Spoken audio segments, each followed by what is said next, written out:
bist du ihr aller Ehre.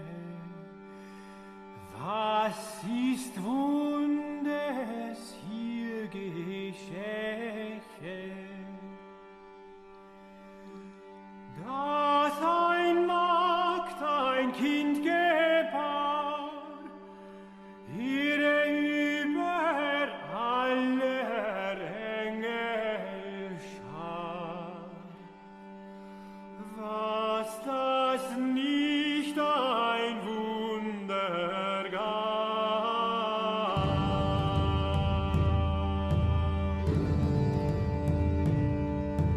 Hier ließ sich reine Taufen. This is The New Right, a podcast for the lost arts, reclaiming the literary holy land from the heathen. This is Dan Baltic, And this is Matt Pegas. and this is our not our third episode. Fourth. This is our fourth episode. Losing count here. Yeah, after a kind of impromptu hiatus. Not much of a hiatus, I guess. A couple weeks break, but we're back ready to knock out a bunch more. We are back in black, as they. The title of today's episode is A Tale of Two Essays, and the two essays in question are the Flight 93 election by Michael Anton and Vivictus by none other than Mencius Moldbug himself, Right. Curtis Yarvin. Yep. We are talking about influential 2016 essay from Michael Anton written for the Claremont Review of Books, which I now understand is like totally famous and considered to have been effective and influential in Trump's victory in 2016. I actually hadn't read it until the lead up to this episode. I guess wasn't red-pilled enough at the time. And also Curtis Yarvin, a.k.a. Mencius Moldbug's sort of post-mort on the 2020 election published on his blog, Gray Mirror, December of last year. That's right. And actually, I was exposed to Flight 93 at the time, but I too was not as red-pilled as I am now at that time. And I think I read it in an Andrew Sullivan column, saw a reference to it. And yeah, at the time, it struck me as very dire. And in retrospect, very prescient. Yeah, for sure. Hey, remind me who Andrew Sullivan is? So Andrew Sullivan was, like, in the 90s, the editor of The New Republic.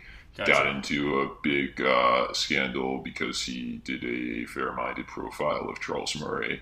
Right. And that seems to be a touchstone that gets liberals kicked out of polite society. Seemingly so, yeah. Well, it's interesting with Sullivan then because so look, I to speak on it, like the first time I came across Anton was his review of Bronze Age Mindset, and then I came to understand that he was a White House staffer. He was actually in tight with Trump. So from Flight 93, he kind of jumped to notoriety.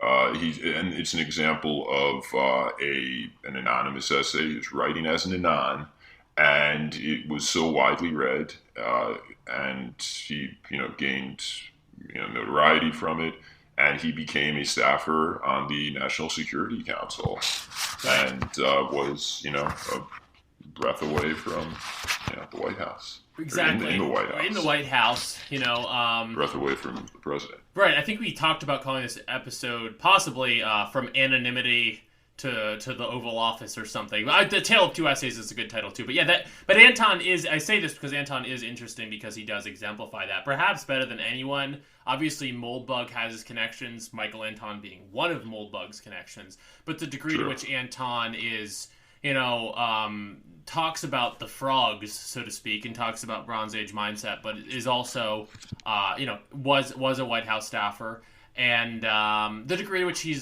this essay in particular, I guess, was so well received by, more respectable. Well, obviously Andrew Sullivan got in trouble, as you said, but I was also struck. I guess there was a famous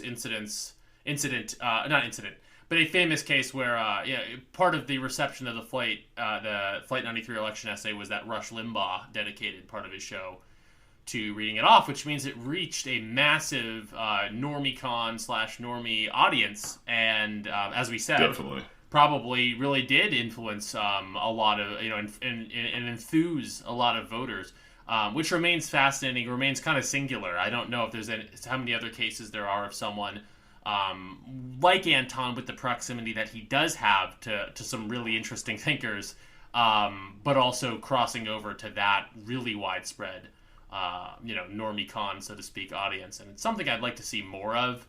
And it's something that I think, not to get ahead of ourselves, but in the other essay, the Moldbug essay, I feel like Yarvin, over the past few years, has kind of edged a little bit towards, reaching that kind of audience too, which is huge, and one of the very kind of good developments of the past few years. Absolutely. And these, when you say that Flight 93 reached a mainstream audience, and that is somewhat singular, hasn't really happened very recently, I think it's important to drill down on the fact that it is rare for any essay to really move history, but yet there is a history of essays moving history.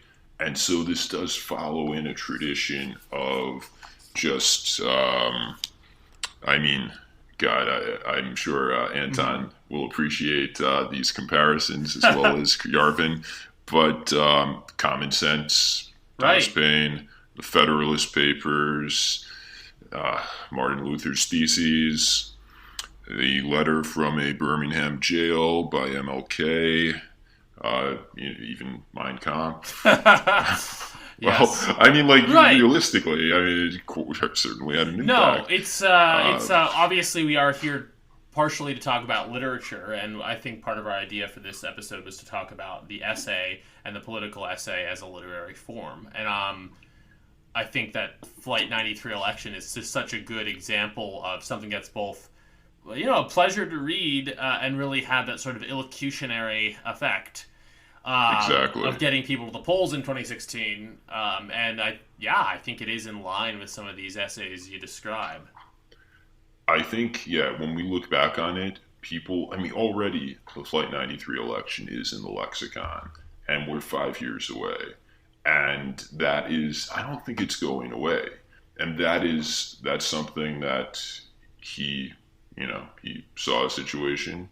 He described it in a way that was, memorable and apt, and that's good writing. And I think what the two essays share here, and not just that they bookend the Trump presidency, Flight 93 being a kind of prelude to it, and Vivictus being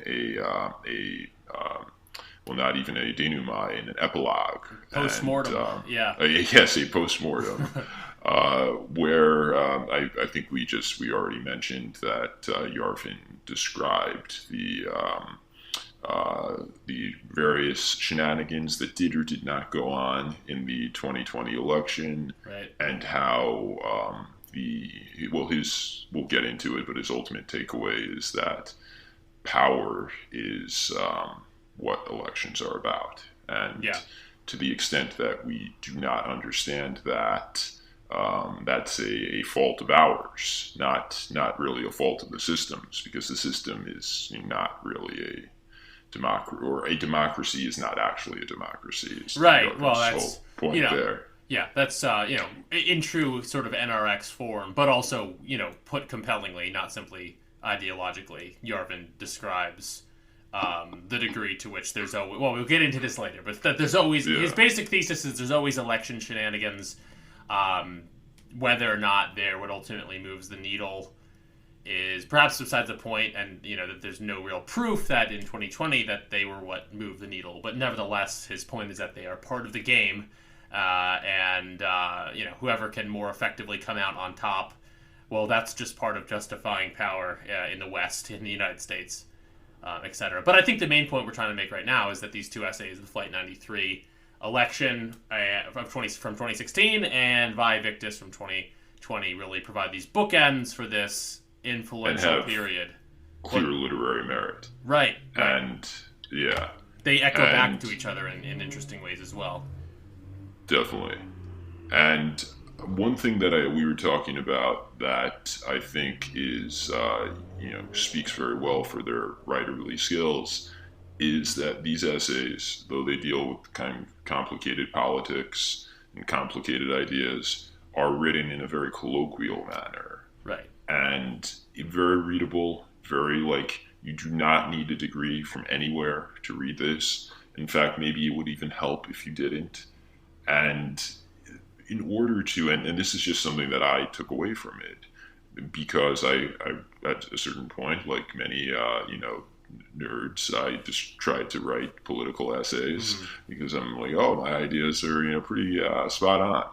And so it's hard. It's really hard to write about politics in a way that doesn't lapse into a sort of academic style that is boring and dead, because at least in my experience, conveying complicated ideas requires complicated explanation.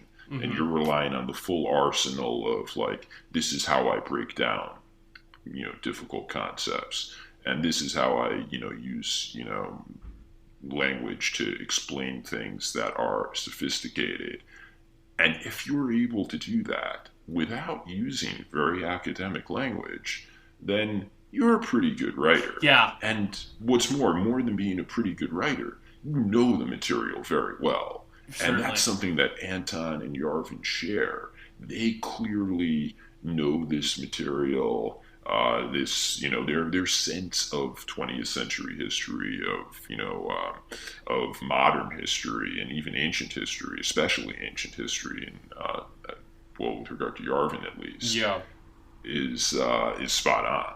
Absolutely. I mean, in fairness, just not to put down Yarvin in any way, but just to give my take on what you're saying, I would give this crown, this praise, I would heap even more heavily onto Anton's essay. I mean, again, that this could both be such an exciting work for people, on our corner of Twitter, but also sounds so good coming from Rush Limbaugh's mouth. And I should try and find the recording. I'm sure it's interesting to hear.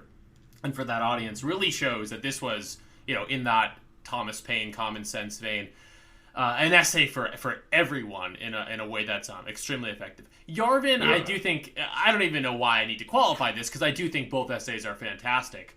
Yarvin's obviously is a little bit more a little bit more of a big brain focus, a little bit more in the sort of blog post form as opposed to the kind of really really popular essay that Flight 93 is.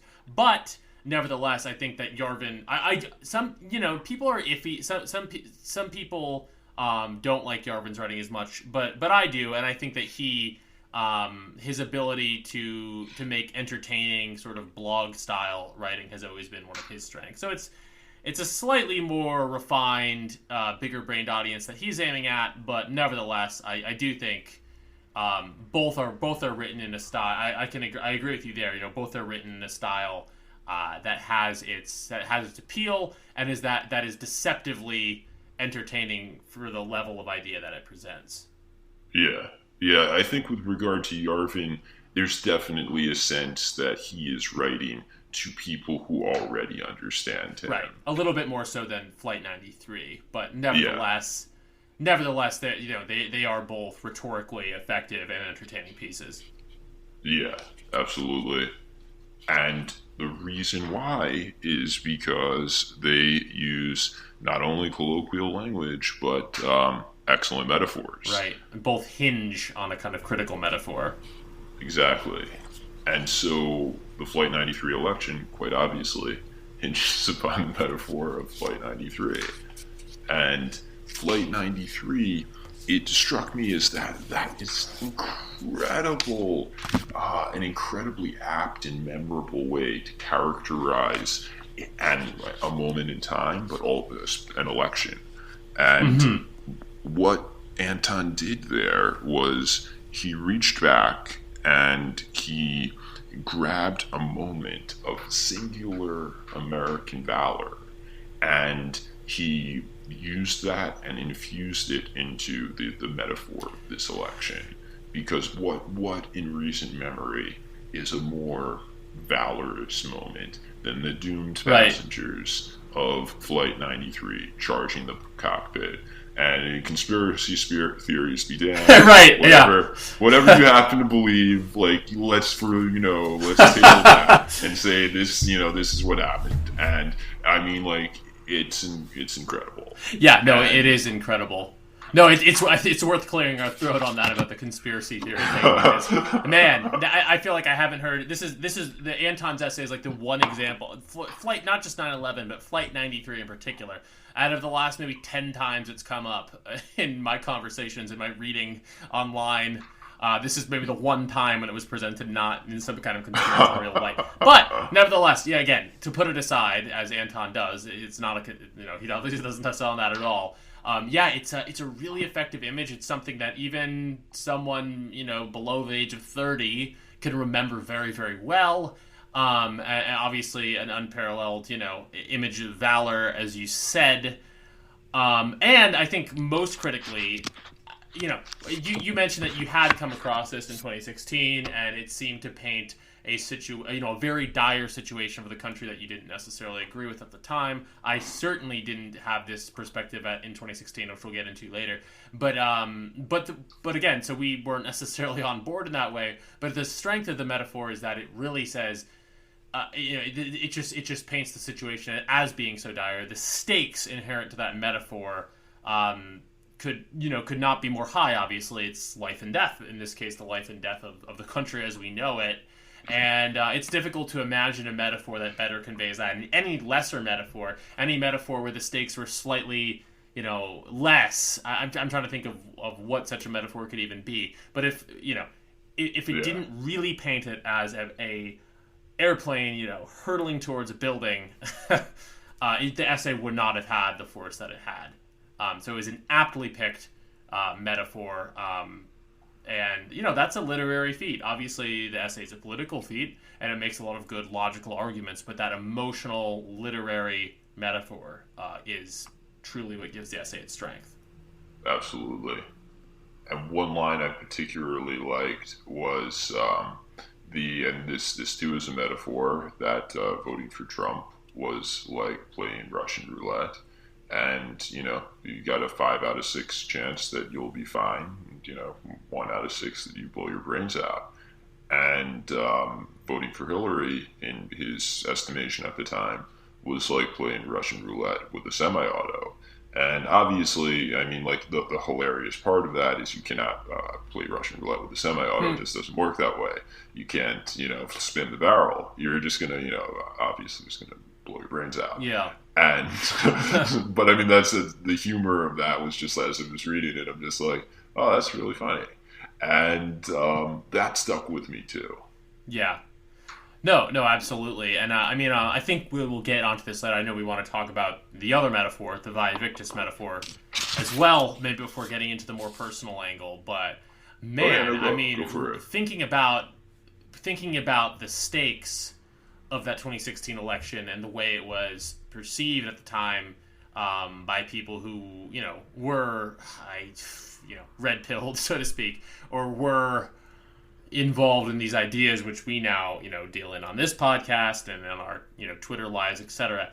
Man, it brings me back to that. It does and doesn't bring me back to that moment, because I can put myself in the shoes of someone looking at that election and feeling that way. To an extent, it's the way I feel now, not about any particular election, but just about, the political future. It's like it's that sense of it being unclear. We're still playing Russian roulette, but maybe there's some kind of chance, and we have to lean into that. I can put myself in those shoes, and I looked at the date. I think it was September 5th. I don't have it right in front of me. It's September 5th or 6th, 2016. Just remembering where I was and just that moment of uncertainty and.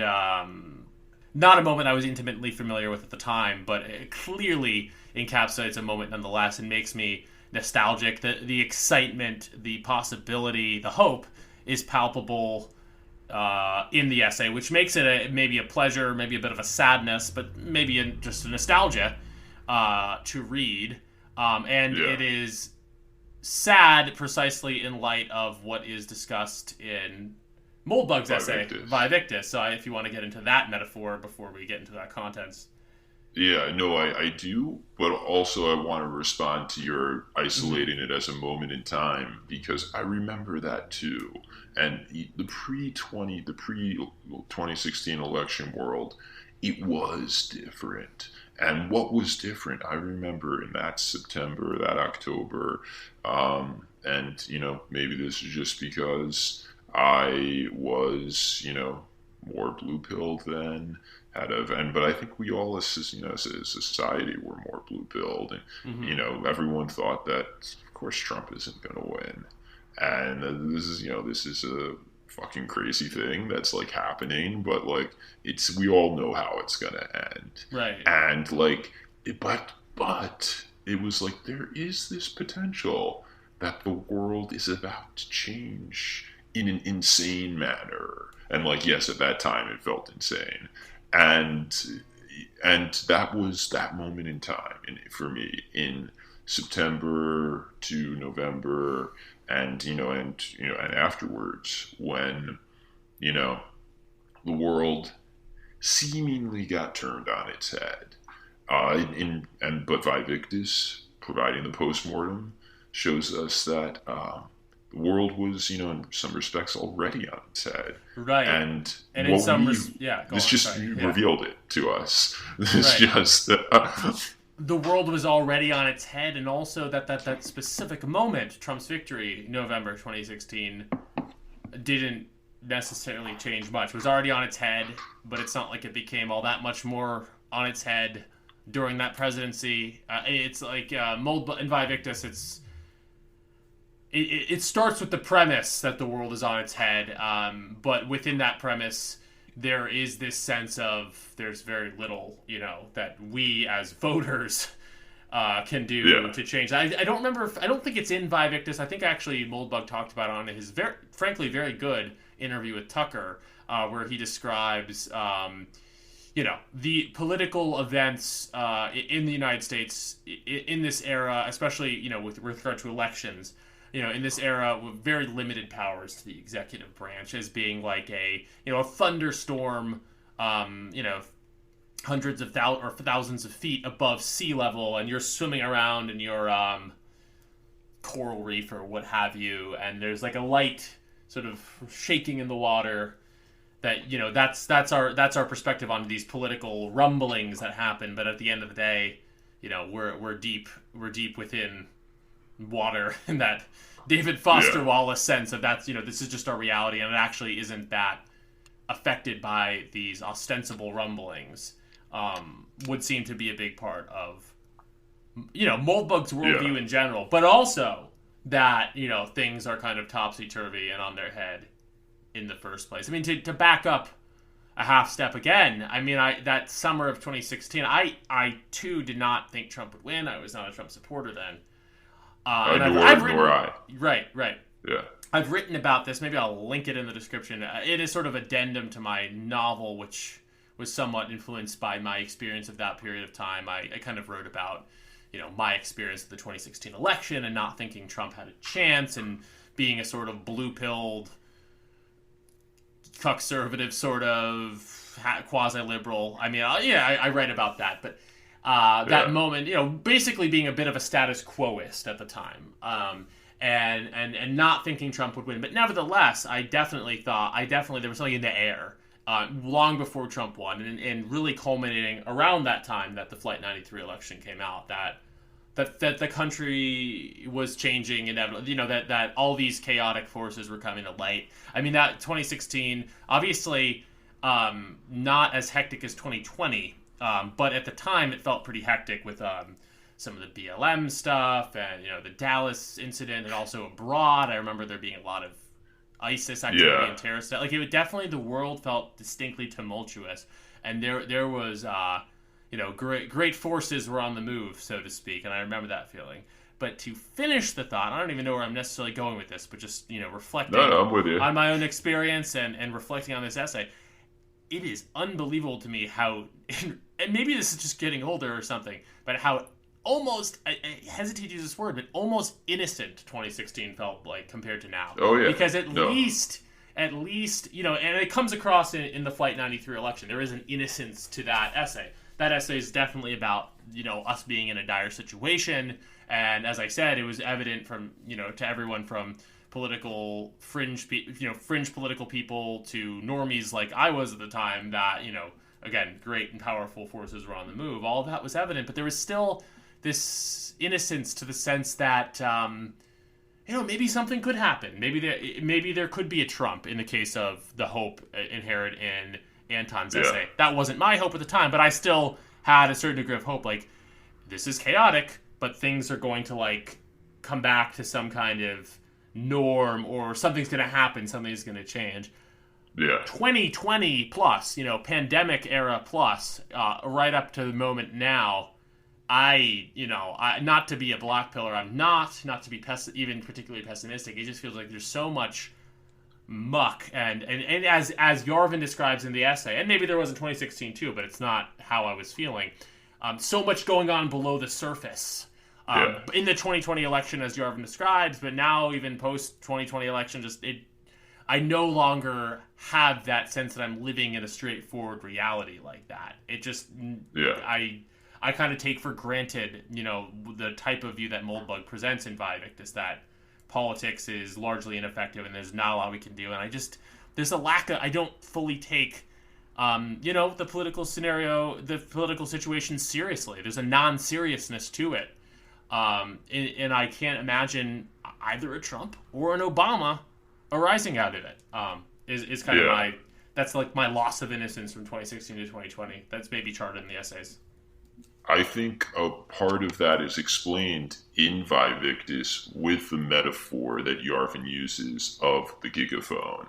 And the gigaphone is a literary device that he employs to say that during Trump's presidency and continuing now, the cathedral, which is another metaphor, which we all pretty much know, but we'll get into, employs the media and the sense making organs of the body politic to promote a certain message. And if that message is that the January 6th protesters are insurrectionists, that's one of them. All sorts of various messages that hammer home a certain point. And what happened during the Trump presidency, according to Yarvin, is the gigaphone, as he describes it, the ability of the cathedral, the sense-making elite to get over ideas, promote ideas, was turned up so loud for so long that now we kind of see that it's fake. Right. And I think, and that's what happened to us over these 4 years. That's frankly what red pilled me. What red pilled me was seeing that the media was just so in the tank, and that the media, while being in the tank, like during the BLM riots, protests, whatever you want to call them, the way they presented the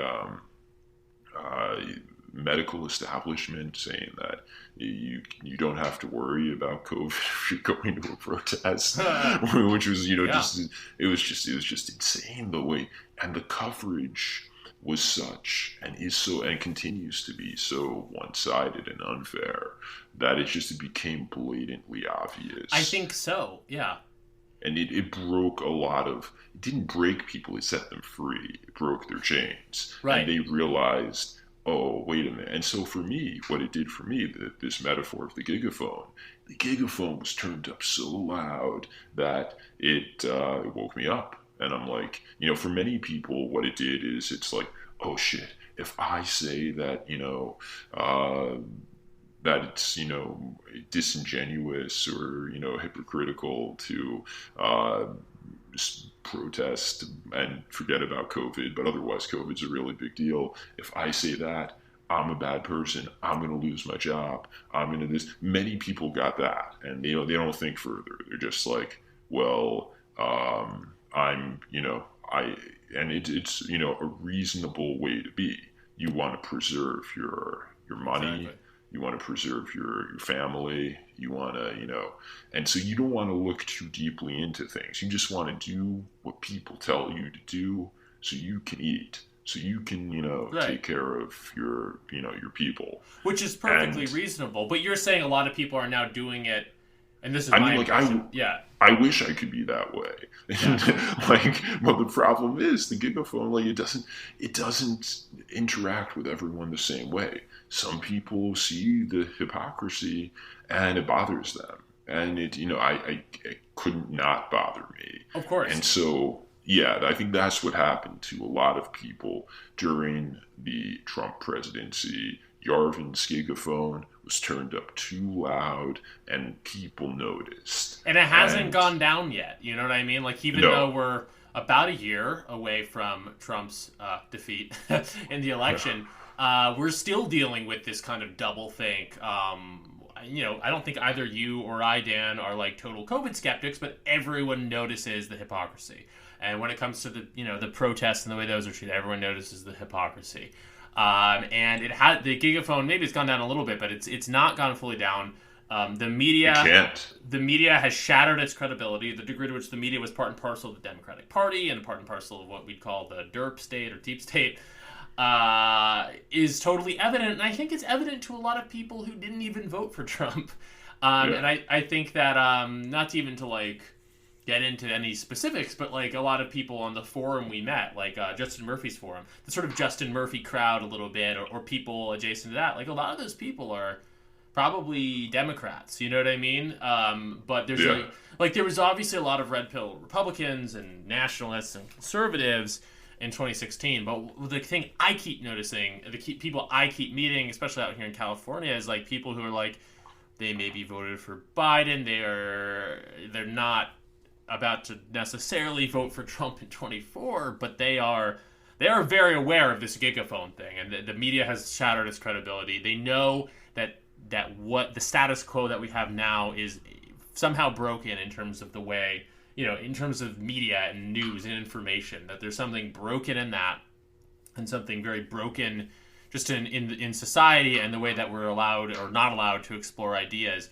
And that's one thing that I guess gives me hope. As you said, it's not quite as positive as everyone broke free. There's still a lot to combat against, but nevertheless, I think there is a growing body of people who are very ready for something very new. Definitely, and that does give me some hope. Definitely, and I think something that it showed, what the gigaphone showed is, and I'm going to draw this to another Yarvin metaphor. It showed that everything is about power, and that, like, it's not about, you thought the media was about truth, you thought that the cathedral, which is the sense-making apparatus of the body politic, you thought that was about, like, actual ideas. It was about power, and it remains about power. It's about, projecting power, controlling people, and that is essentially what Vivictus, the metaphor itself of Vivictus, is about. And this is a great entree in my explaining what Vivictus is, because I think it's really cool. Yeah. It goes back to when Rome was a city-state. This is probably, I guess, like, oh God, I'm not an expert in history. I'm thinking probably like 400 BC, 350 BC, something like that. At that time, Rome periodically, before Caesar killed most of them, was being overrun by Gauls and, various Germanic barbarians. And so one of these times, Rome was sacked, and the various elements that were still alive in Rome held out on this hill, and they, in exchange for the barbarians leaving, they bargained with the barbarian chieftain, the Gallic chieftain Brennus, and they bargained with him that he would leave if they gave him 1,000 pounds of gold. And so Brennus agreed. They got these big scales, and the Romans were piling on gold, and they felt that the counterbalance on the scale, and this is like an old style scale, so it has like something on one side that's 1,000 pounds, something on another, and they felt that he had piled on his side way more than 1,000 pounds. So they were, in order to balance it out, they were providing more than 1,000 pounds of gold. They were getting screwed. And they complained about this. And so Brennus shouted Vivictus, and he threw his sword onto the pile of the counterbalance, adding the weight of his sword. And what Vivictus means is woe to the vanquished. And what that means, of course, is I won, fuck you. Right. And that is the message. If you're listening to the Gigaphone, that's the message underneath the message. This is about power. This is like, the various challenges to the 2020 election. I mean, like, I couldn't even really follow it because, in the lead up to the election, the Hunter Biden stuff, the, Twitter and everyone colluding to black out a story that was almost like completely legitimate and like very certainly shouldn't have been blacked out. Mm-hmm. It seemingly actually was his laptop. And I don't know about the veracity of all of the emails, but in any case, it's something that certainly should have been looked into. But the collusion of the media to suppress that story, and the various ideological commitments of the people who count the votes, if people spend 4 years saying Donald Trump is Hitler. Well, don't you think they would, fuck around with the votes to get Hitler out? And Yarvin says that, that's always been one of my predominant thoughts. I have not, as you said, I've not followed closely every in and out of the story of was there not any kind of fraud. But from the beginning, I thought there's definitely ample motivation. I mean, that's a matter of public record. But no, I shouldn't go too far into this without saying, I concur with Yarvin, and I think with you, Dan, and I think with a lot of people that I don't have any proof that there was fraud on anything like a large enough scale to affect the outcome of the election. Correct. But so and that's where I stand with it. But Yarvin says, there's motivation. We don't, do we really there's certain cities, one thing that always struck me, this is kind of an aside, but one thing that always struck me is it seems like the place that maybe they looked into it the most was Arizona. But it strikes me the places where I would be the most suspicious of are cities like Philadelphia, like Detroit, there's corrupt city officials, and I don't have proof of this, but that's where I would have looked. And I say this partially because one thing I actually learned about American history from Vivictus is Yarvin's description of, I think, the 1960 Nixon-Kennedy election. I asked a friend of mine who's pretty well versed in history, who said, it's basically considered likely that Illinois probably should have gone to Nixon that year, and that there was that they basically did something very similar to what the accusation would be against these states in 2020, that they held off to wait to see what kind of totals they need, and then they released the totals late. And apparently, in that case, a lot of historians think there probably was. But the other thing that this friend of mine, who I was asking a bit more about this case, said, because Yarvin just kind of does it as a footnote, was that, yes, Illinois probably should have gone to Nixon, but that singular thing was not what tipped that election. So that was kind of instructive to me, too. Right now, I would say, if you ask me with the 2020 election, I would say there may well have been certain fraud, but was it enough to tilt the scale of the election? Probably not. I think Biden, for reasons that not only that the mainstream media would tell us, but also that the 5%ers of the world, if our listeners are familiar with that whole meme, for those reasons as well, Trump's declining popularity with white males, the general sense. He wasn't very effective. I think that also, is probably why he lost as well. So, you know, Yeah, I mean, I think the important point is there is no way to really know. Like, there's no way to, like, I do believe that, yeah, Biden probably won. Those are good reasons. But, like, the point is, like, you can't trust the media. You can't trust the vote counters. So, like, who fucking knows, really? yeah, And that's a problem. And that is, uh, God, okay, so yeah, that is a problem. And then, like, when they various like challenges to the Supreme Court, the Supreme Court dismissed a lot of these challenges on procedural grounds. And then the media turns to it and they're like, well, they lost a bunch of court challenges. And it's like, well, okay, but they lost a challenge because it was based on the doctrine of mootness, which is like essentially whether you have standing to bring a case. And it's like the court saying, like, nah, you actually can't bring this case because we're not going to let you. I mean, yeah, it's like these are the things that, are determining the outcome of the election. yeah, And mhm. that is, that shows you that whether who had the most votes is kind of, and the thing is, like, in all of these elections right now, the country is so divided, it's going to always be incredibly close. And when it's this incredibly close, it's not really who has the most votes who wins, because it's really hard to even figure out who has the most votes, because who really has the most votes is the person who has the most power. Because if you have the most power, you can turn votes into votes. Right, right. And I think that Yarvin's point, I don't want to mischaracterize it, but his point is, like, at some point, no, it's like it's not who gets the most votes. It never was that way. But it's about, but getting votes is obviously a big part of it, but it's about then leveraging that to justify power. And there's a whole apparatus beyond simply votes that justifies power. And one of his key arguments is that, there's always a lot that goes on beyond just voting, whether it's fraud or whether it's the courts making decisions.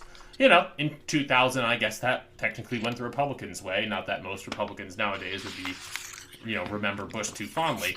But nevertheless, there's always that extra level of justification or lack of justification of power.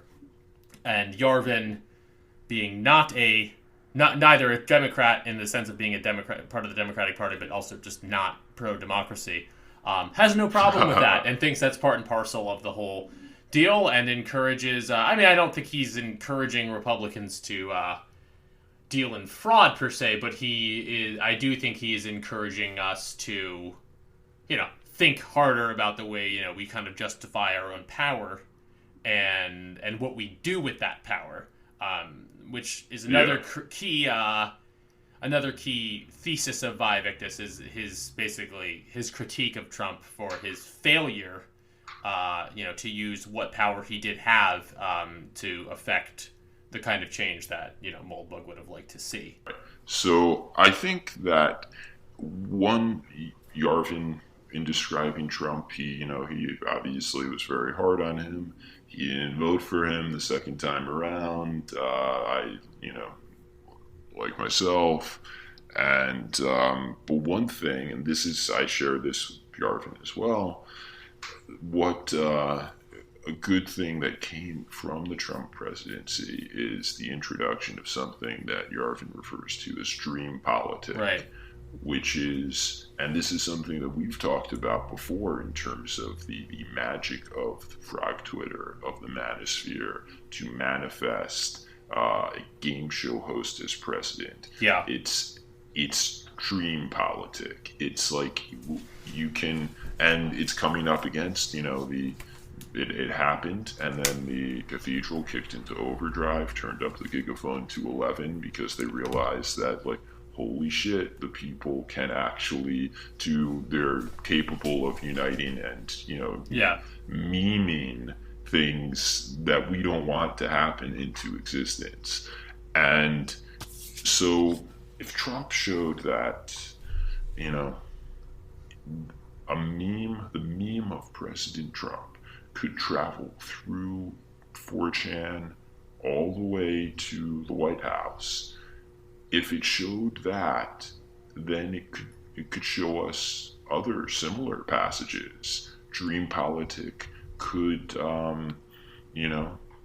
it could lead to the our immanentizing. Am I pronouncing that correctly? Yeah. certain other things that we want. And maybe it's not game show host president. Maybe it's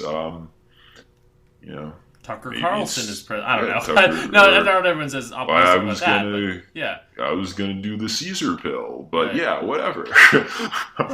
Yeah, no. Well, what Moldbug wants pretty unequivocally is some kind of Caesar. Obviously we know Moldbug wants Caesar, Right, but even other possibilities remain open. I mean, this is what he describes as the project of his blog, Gray Mirror, and of his work as of late. I mean, I guess if you look at his Unqualified Reservations, his old blog, you could look at that as kind of his the Moldbugian worldview laid out. I guess this second leg of his blogging career with Gray Mirror is more about this idea of dream politic and more about this idea of, frankly, regime change. Soft regime change, but regime change nonetheless, and dreaming that up. It's something he's committed to, and I think it's in an essay where he says, Trump didn't prove himself willing to lead. Moldbug, no one was more of a Trump supporter than Moldbug in 2016, is my understanding. I think he had this hope that he could be this American Caesar that he was not.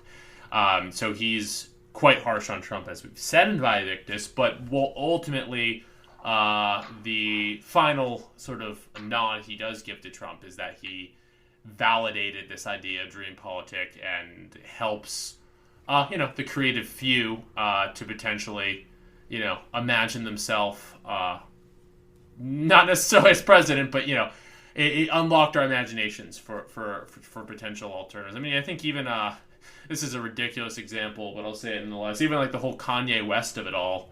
I remember him saying like, "Oh, Trump showed that anyone can be president." Maybe that's not the best interpretation of that, but it's almost a version of what Moldbug There's something to that. Yeah.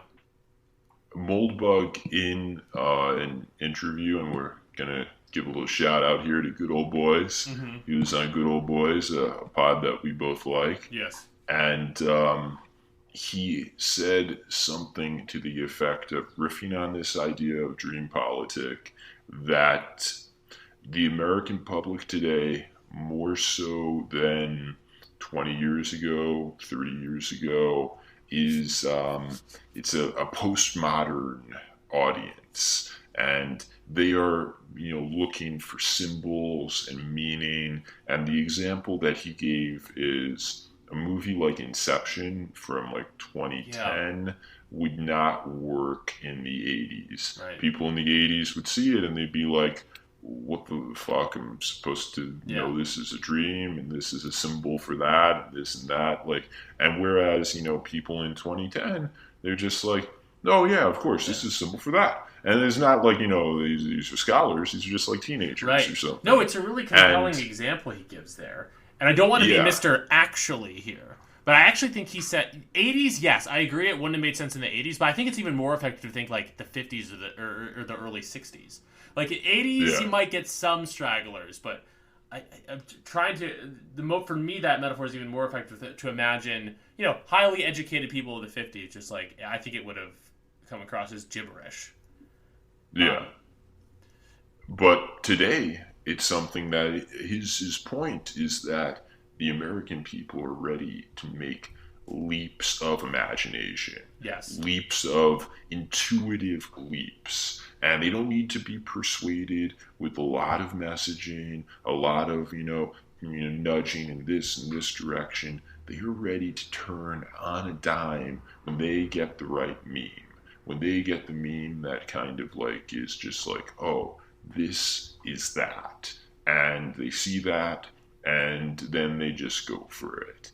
And that is, maybe very optimistic, maybe not very optimistic, because it could be a meme that we don't particularly like. No, yeah, I think it's quite neutral, but it is definitely a sign that change is inevitable and that change will come. I mean, again, to go back to even obviously 2016 was already a pretty postmodern time, but even compared to 2016 now, I'm just so much more enmeshed in viewing the world and politics as this deep layers of non-seriousness and ineffectiveness. But within that, there is possibility, for sure. And that's, I think, part of what Moldbug means by dream politic. Worth noting, I believe Ross Douthat, the resident New York Times conservative column, use it as a diss to Trump initially to say he dealt in dream politics. He's this populist, whittling out these ideas that he can't execute upon. Maybe he ultimately couldn't, but nevertheless, and Yarvin acknowledges that, but nevertheless, there still is this place in Yarvin's heart, in political imagination for just the mere notion of these kinds of ideas. And I think that Yarvin still hangs his hat on that there is, there's this increasing sense that, as we talked about earlier, there's this increasing sense of illegitimacy of those in power that Trump ushered in, and you don't have to like Trump necessarily to acknowledge that he stripped the veil away, and now it is much more evident, that we're living in a less legitimate regime. And I think that is, whether you want to call it positive, negative, or neutral, sort of the moment we find ourselves in post-2020 election, now 2021, this growing sense of illegitimacy in the air, which is scary, Definitely. But also pregnant with potential. And speaking of pregnant with potential, and speaking of dream politic, this is a moment where dreamers and, people who are creators, people who are artists have the opportunity to step up and play a role in culture that they rarely get to play. Because rarely is it the case that everything is up for grabs the way it is right now. And that is, it hits right to the center of our mission statement, which is we want to provide a platform for and discuss dissident art. And what this moment calls for is dissident art. It calls for art that is addressed to an audience that is outside of the cathedral, or if they're in the cathedral, they want to hear voices from the outside. This is the time for a new right, if you will. Mm-hmm. Right. No, I did a conversation with Gio Panichetti, from Gio's Art Corner on Twitter a few months back on Robert Stark's podcast. We got to get Gio on this podcast, but we talked about something similar. I listened to that one, actually. Yeah, it's definitely one of the better episodes I've done with Robert recently. But and you mentioned this metaphor earlier, we're in the wilderness right now, following Trump's defeat, Via Victus. And it is a wilderness, but within that wilderness, it's a opportunity for tremendous kind of, I'll just call it spiritual growth. Not that we're dealing in religion here per se, but it's a time to kind of mold ourselves and mold our views. And I think it's a very creative time, and at a time when looking at things from a more cultural angle rather than electoral is fruitful. And that's a big part of, I think, why we wanted to do this podcast, and we'll continue to do it. Absolutely. Yeah. Indeed. Just in terms of, so we talked about how these two essays kind of bookend the Trump presidency, and we've talked about, what has changed from 2016 to 2020. A lot has changed in some ways. Not a lot has changed in others. But one comparison that I found myself making between the two essays is how they make their upshots are very different, because the upshot of one is basically a call to action to go vote in the case of Flight 93 essay, and the call to action in the other is kind of what we just described in terms of dream politic and dreaming up new alternatives. Those are different calls to action. But where they definitely converge is that both are totally pessimistic about sort of the mainstream conservative establishment, conservative money, so to speak. That's a big part of what Flight 93 does. Before even saying much positive about Trump, it just talks about how conservatives and the conservative movement has basically, devolved to a movement which shows up to lose every few years, or even when it wins, it's basically just a retarder on, inexorable progress. I mean, that's kind of what the conservative movement has been perhaps for decades. And a big part of Anton's point in the essay is that we should not be complacent with that, and that rather we really should take our conservative or right-wing understanding of human nature seriously and pose an alternative. He sees a hope in Trump that maybe doesn't come into fruition. The commonality between that and what I see in Vivictus is that I think Yarvin too is just very, lays on the criticism of any kind of smaller-minded Republican or conservative or right-wing thinkers who are sort of content just to take these small symbolic victories. The difference is that Trump is kind of the focal point of Yarvin's target. I mean, I kind of read Vivictus as taking a similar point to what Anton makes about the uselessness of mainstream conservatism, conservative Inc., and also saying that Trump ended up kind of being part of this. Was that your read on it too, to an extent? More or less, yeah. Well, I mean, I think that Anton clearly differentiates between Con Inc., which is very, very Koch influenced, and some of which the more right populist side of Con Inc., to the extent it has that side, is just fraudulent.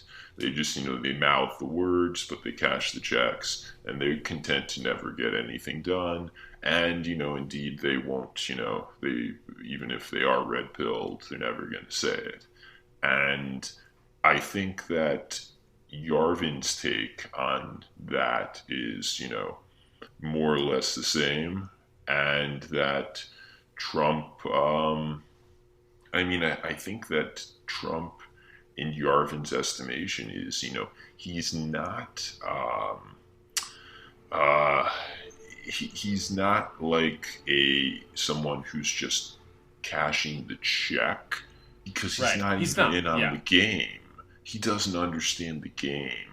He's someone who showed up and he got rolled. Right. And maybe the difference is, I don't think that Yarvin would say, or Anton certainly wouldn't say, that Trump showed up to lose. He showed up to win. Make no mistake.